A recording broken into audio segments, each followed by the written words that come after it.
Hello बच्चों, आइए इस प्रश्न को देखते हैं। रोगजनक डीएनए फेज के लाइटिक जीवन चक्र में निम्न में से कौन सी अवस्था नहीं पाई जाती है? ए, पोषक कोशिका बड़ी मात्रा में विरियॉन्स बनाती है। बी, पोषक कोशिका फट जाती है। सी, नए फेज मुक्त होते हैं। डी, फेज डीएनए पोषक क्रोमोसोम से जुड़ता है। तो यहाँ पर हमें बताना है कि जो रोगजनक डीएनए फेज के लाइटिक जीवन चक्र है उनमें से कौन सी यहाँ पर जो अवस्था है वह नहीं पाई जाएगी। तो प्रश्न को देखते हुए हमारी मुख्य अवधारणा अवधारणा होगी कि रोगजनक रोगजनक डीएनए फेज रोगजनक डीएनए फेज का जीवन चक्र क्या है क्या है।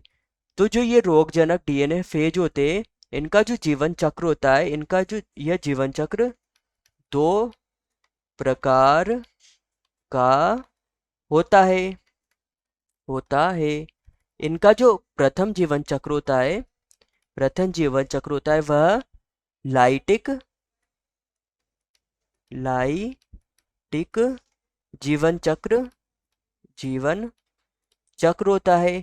तथा इनका जो ये लाइटिक जीवन चक्र होता है, इस लाइटिक जीवन चक्र में जो यह वायरस होता है, लाइटिक जीवन चक्र में जो वायरस या जो विषाणु होते हैं, यह वायरस या विषाणु जो पोषी कोशिका होती है, इस पोषी कोशिका को यह संक्रमित करते हैं। तथा इनके जो राइबोसोम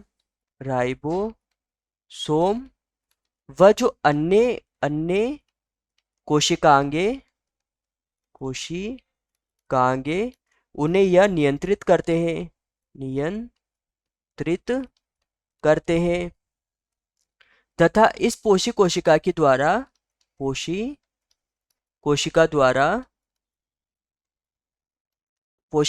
के द्वारा इनके फटने से पोषी कोशिका के फटने से जो यह विषाणु है, यह अन्य कोशिका अन्य कोशिका को भी संक्रमित करते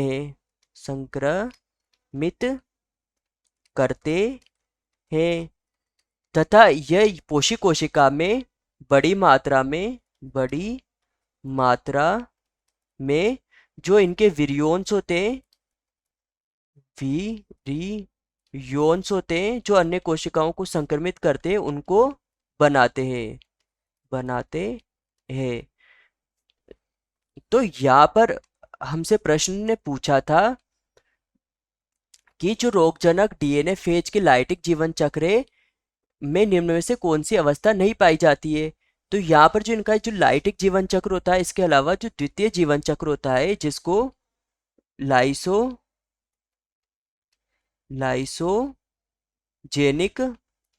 लाइसोजेनिक जीवन चक्र कहा जाता है। इस लाइसोजेनिक जीवन चक्र में जो ये विषाणु होते हैं यह विषाणु लंबे समय के लिए एकीकृत रहते हैं। यह इनका जो ये एकीकृत रहने का जो जीवन चक्र होता है, यही लाइसोजेनिक जीवन चक्र कहलाता है। तो यहाँ पर प्रश्न ने हमसे पूछा था कि लाइटिक जीवन चक्र में निम्न में से कौन सी अवस्था नहीं पाई जाती है।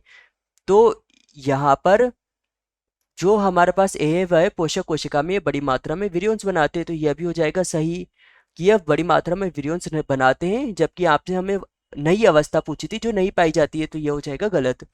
भी ये पोषक कोशिका फट जाती है, तो इनकी जो पोषक कोशिका है ये फट भी जाती है, तो ये हो जाएगा सही। तो यह भी यहाँ पर हो जाएगा गलत।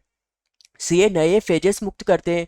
तो पोषक कोशिका के फटने से तथा बड़ी मात्रा में विरियॉन्स बनाने से यह नए जो फेजेस है इनको मुक्त कर देते हैं, तो यह भी हो जाएगा सही। तो हमारा यह भी हो जाएगा गलत। डी है फेज डीएनए पोषक क्रोमोसोम से जुड़ता है, जबकि जो फेज डीएनए होता है ये पोषक क्रोमोसोम से नहीं जुड़ता है। तो यह हो जाएगा हमारा गलत। तो हमसे यहाँ पर निम्न में से कौन सी अवस्था नहीं पाई जाती है? तो जो डी अवस्था है ये नहीं पाई जाती है, तो हमारा उत्तर होगा उत्तर डी। तो यहाँ हमारा प्रमुख प्रमुख सिद्धांत प्रमुख सिद्धांत होगा कि रोग जनक डीएनए फेज शरीर में विषाणु विषाणु रोग विषाणु रोग उत्पन्न करता है व शरीर को रोग ग्रस्त करता है करता है। तो आशा है कि आप इसे अच्छी तरह समझ गए होंगे। धन्यवाद।